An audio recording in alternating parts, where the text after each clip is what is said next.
The roar of 50,000 Romans, the taste of blood and sand. One swing of the sword, life or death.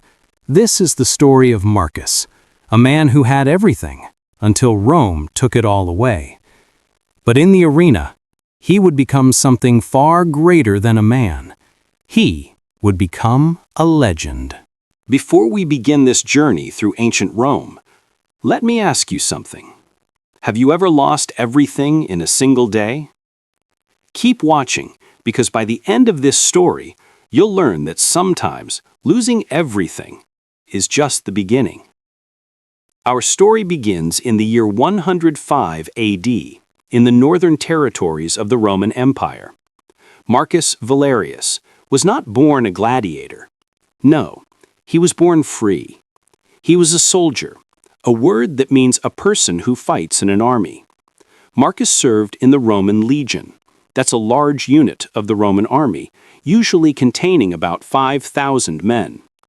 He was a centurion, which means he was an officer who commanded approximately 80 soldiers. This was a position of great honor, or respect and high status. Marcus had authority. His subordinates respected him. His superiors trusted him. But everything changed during a battle against Germanic tribes in the forests near the Danube River. The battle was fierce. That means extremely violent and intense. The enemy was overwhelming, too powerful or too many to defeat easily. Marcus's legion was ambushed, suddenly attacked from a hidden position. In the chaos, Marcus made a choice. He saw his superior officer, a tribune named Lucius, about to be killed. Without hesitation, Marcus charged, moved forward quickly and with force, into the enemy lines. He saved Lucius's life, but in doing so, he disobeyed direct orders. Disobeyed means he did not follow the commands he was given. The tribune survived, but he was also a coward, a person who lacks courage. He was ashamed that a lower-ranking officer had to save him. He felt humiliated, embarrassed, and made to feel less important. The next day, all the gladiators gathered to watch. Gaius entered the training area with confidence, belief in your own abilities. He was cocky, overly confident in an annoying way. Marcus entered silently. He held his wooden practice sword, called a ludus, and his shield. Corvus gave the signal, "Begin." Gaius attacked immediately with a powerful overhead strike, an attack coming from above. But Marcus saw it coming. He sidestepped, moved to the side, and the blow missed. Gaius attacked again and again. Each time Marcus evaded, escaped, or avoided. He was reading Gaius's movements, looking for weaknesses, vulnerable points, or flaws. Then Marcus saw his chance. Gaius had overextended, reached too far forward, losing balance. Marcus moved with precision, exactness, and accuracy.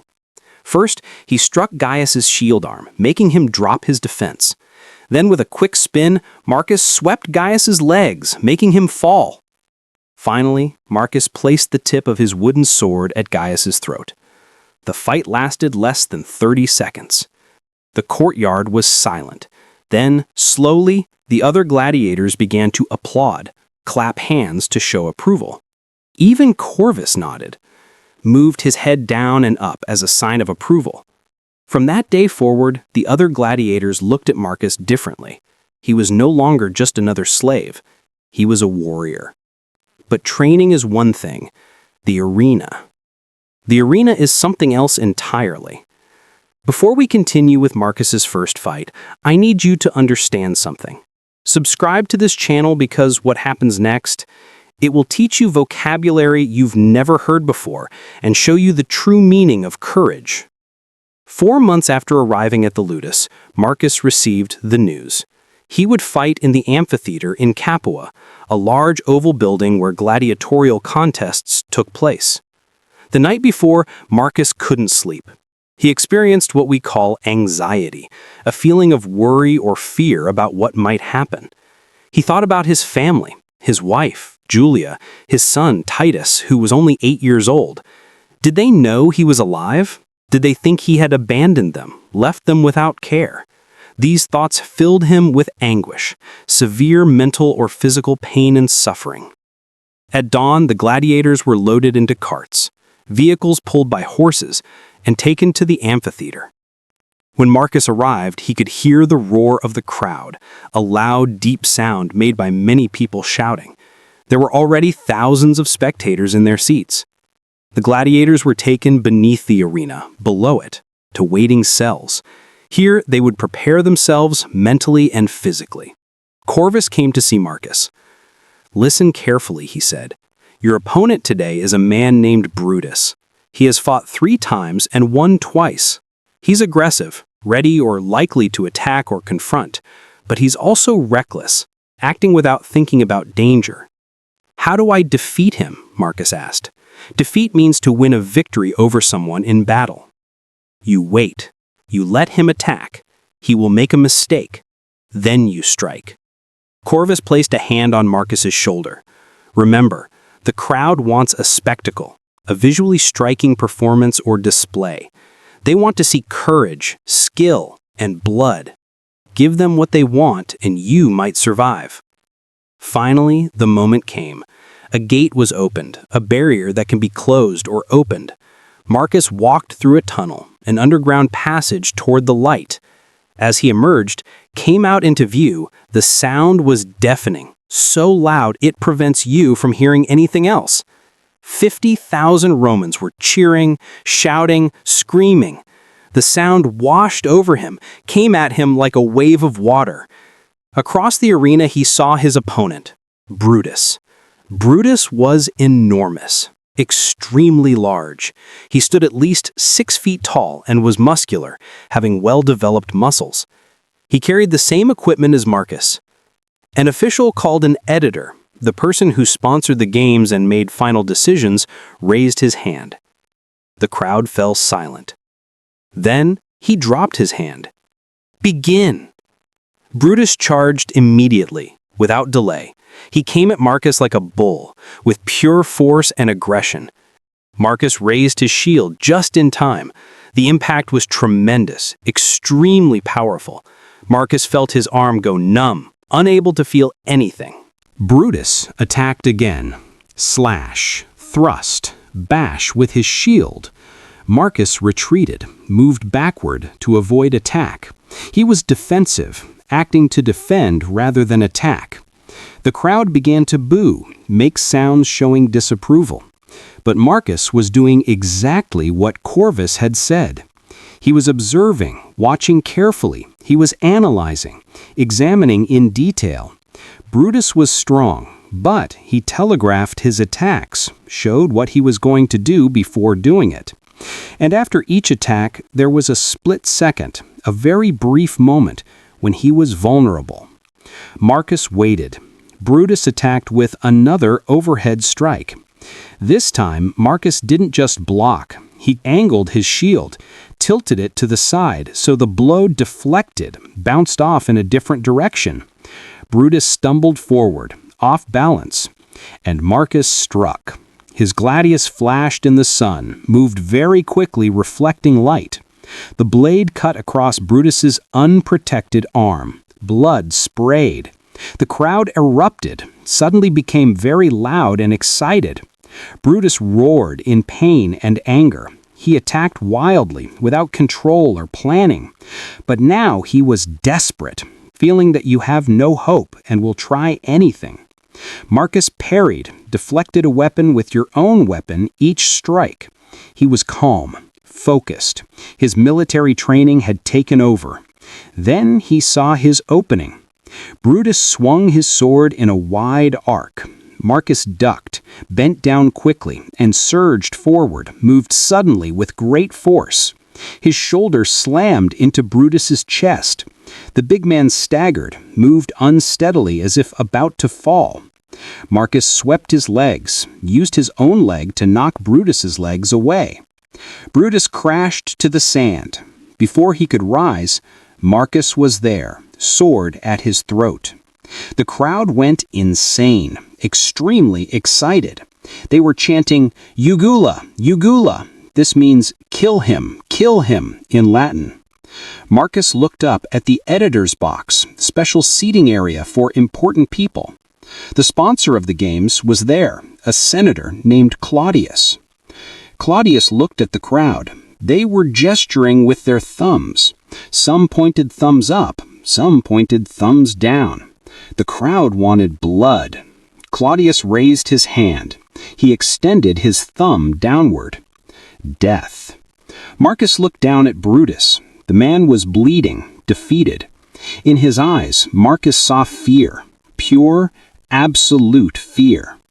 Marcus raised his sword, but then he hesitated, paused before doing something. This man was not his enemy. He was a slave just like Marcus, a man forced to fight for the entertainment of Romans who had never known a single day of true hardship. The crowd began to jeer, make rude and mocking remarks. Kill him, they demanded. Marcus made a decision. He looked up at Claudius and shook his head, moved it from side to indicate no. The amphitheater fell silent. This was unheard of, never done before, unprecedented. Claudius's face turned red with rage, but killing Marcus now would start a riot, violent public disturbance. The crowd was divided, split into groups with different opinions. Some admired Marcus's mercy, others wanted blood. Finally, Claudius gestured for both gladiators to leave the arena. Marcus had won, and more importantly, he had kept his humanity, the quality of being human, showing compassion. Back in the ludus, Corvus was waiting. Marcus expected to be punished. Instead, Corvus smiled, a rare sight. "You fool," Corvus said, but not unkindly. "You magnificent fool. Do you know what you've done?" Marcus shook his head. The crowd is obsessed with you. They're calling you the merciful one. You've become what every gladiator dreams of. You've become memorable. Over the next year, Marcus fought 12 more times. He won 11 fights. In the one fight he lost, or rather drew, ended without a clear winner, both he and his opponent were spared by the crowd because they had fought with such honor and skill. Marcus developed a reputation. He never killed unless he absolutely had to. He fought with intelligence rather than pure brutality, savage violence. The crowds loved him. They loved his discipline, his control, the way he treated defeated opponents with respect. Marcus became renowned throughout Capua and beyond. People would travel from Rome itself to see him fight. He earned money from his victories, though as a slave, most went to Quintus. But Quintus rewarded Marcus with better food, a larger cell, and small privileges. More importantly, Marcus became valuable, very valuable. But fame brings danger. One night, Corvus came to Marcus's cell with urgent news. He looked worried, feeling anxiety. "Marcus," he said quietly, "you've attracted the attention of someone powerful." "Who?" Marcus asked. "Do you remember Tribune Lucius, the man who betrayed you?" Marcus's hands clenched into fists, closed tightly. "I remember. He's here in Capua. He heard about your victories. He's furious, extremely angry. He thought you would die in the arena like most gladiators. Instead, you've become famous. What does he want?" Corvus hesitated. He's used his influence, power to affect people or events, to arrange a special fight, a fight to the death against multiple opponents. At once. Marcus felt cold. How many? 3 of the best gladiators in Italy, including the champion of Rome itself, a man called Maximus, the Unconquered. This fight would be different from all others. This would not be about entertainment. This would be an execution, killing as a punishment. Marcus had 4 weeks to prepare. He trained harder than ever before. He knew he would need more than skill to survive. He would need a miracle. But sometimes, miracles are found in the most unexpected places. What Marcus doesn't know yet is that someone has been watching all his fights. someone who has the power to change everything. But before I tell you who, make sure you're subscribed to this channel, because what happens in the final act will teach you the most powerful vocabulary of all, the language of redemption. The night before the fight that could be his last, Marcus sat alone in his cell. He was reflecting, thinking deeply about something. He thought about the journey that had brought him here, from respected centurion to disgraced prisoner to celebrated gladiator. He thought about justice, fair treatment according to rules and laws. He had received none. He thought about revenge, punishment inflicted in return for an injury or wrong. He wanted it. But most of all, he thought about freedom, the state of not being imprisoned or enslaved. Suddenly, he heard footsteps, the sound of someone walking. Someone was approaching his cell. A figure emerged from the shadows. It was a woman dressed in the fine clothes of Roman nobility, the aristocratic class. "Marcus Valerius," she said. Her voice was cultured, refined, and educated.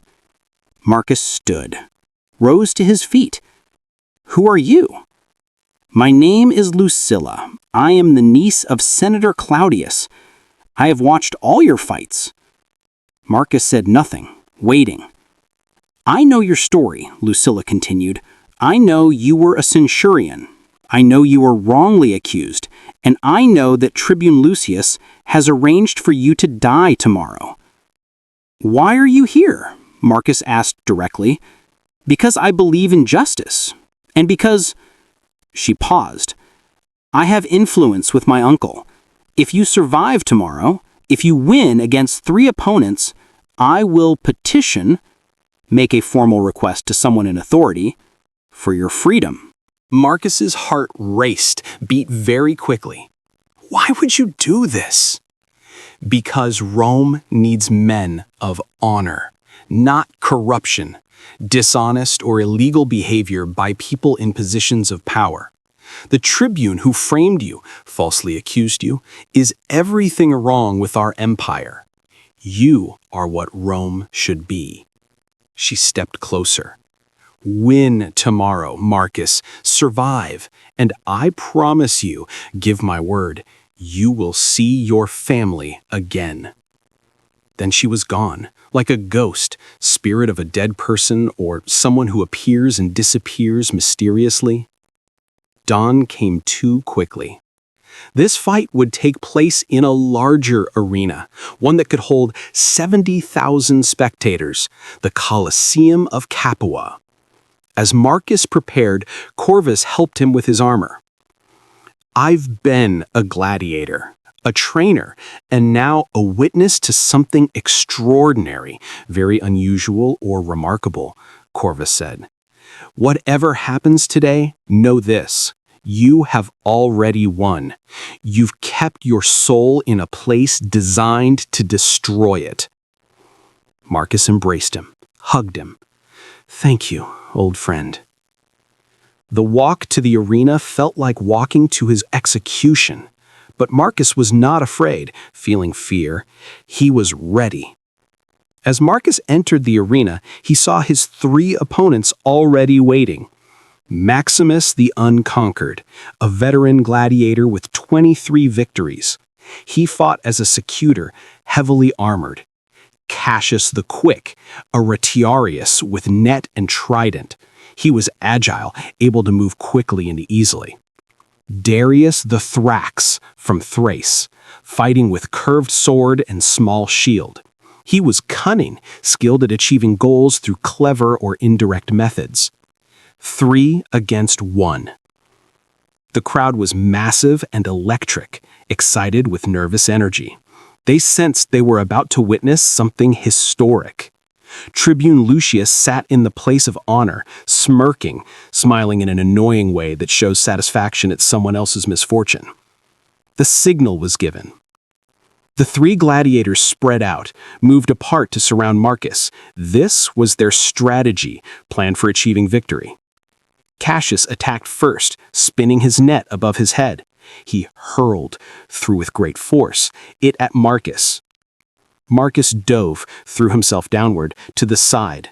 The net sailed past him. He rolled, turned over and over, and came up with his shield raised. But Maximus was there, sword coming down with terrible force.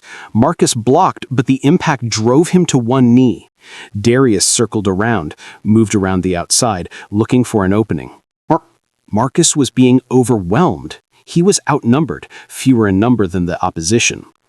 Every second he had to defend against multiple threats. His training kicked in, suddenly took effect. Don't fight 3 enemies, fight 3 separate battles very quickly. Marcus feinted, made a fake movement toward Maximus, then suddenly pivoted, turned on one foot, and charged at Cassius, the lightest armored fighter. Cassius was retrieving, getting back. His net. He was vulnerable.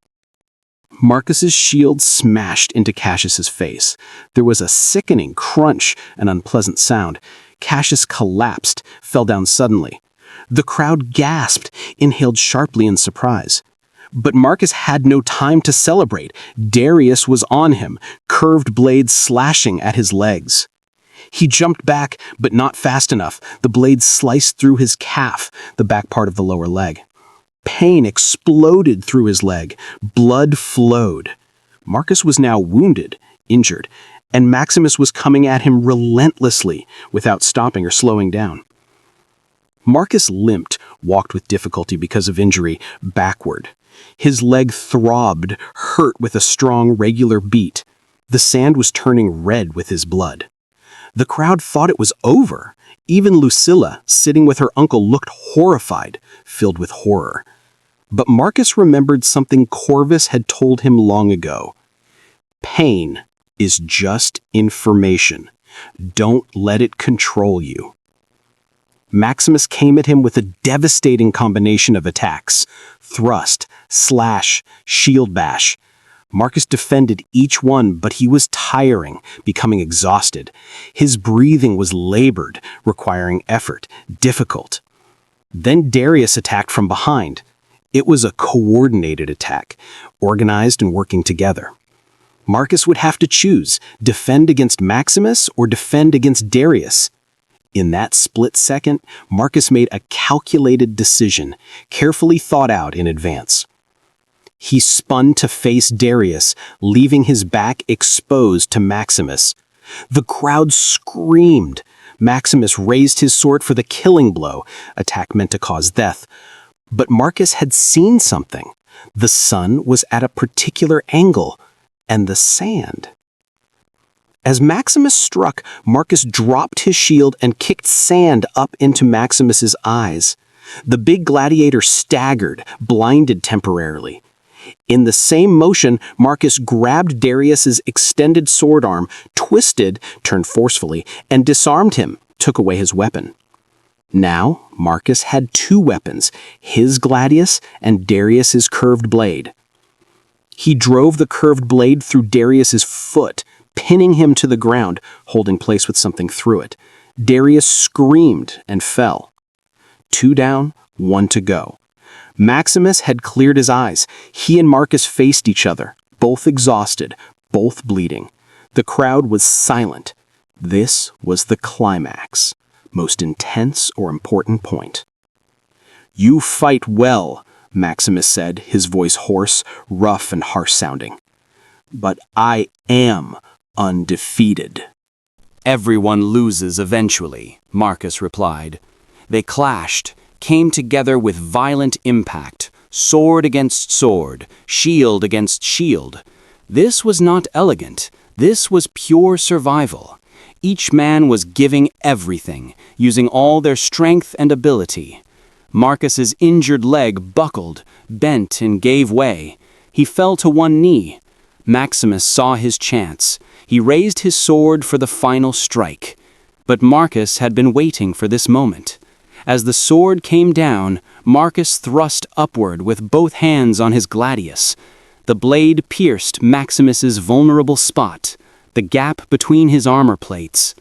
Maximus's eyes went wide, opened completely in surprise. His sword fell from his hands. He collapsed onto the sand. Marcus struggled to stand. Blood poured from his leg wound.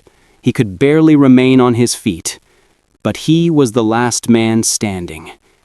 The amphitheater exploded with sound.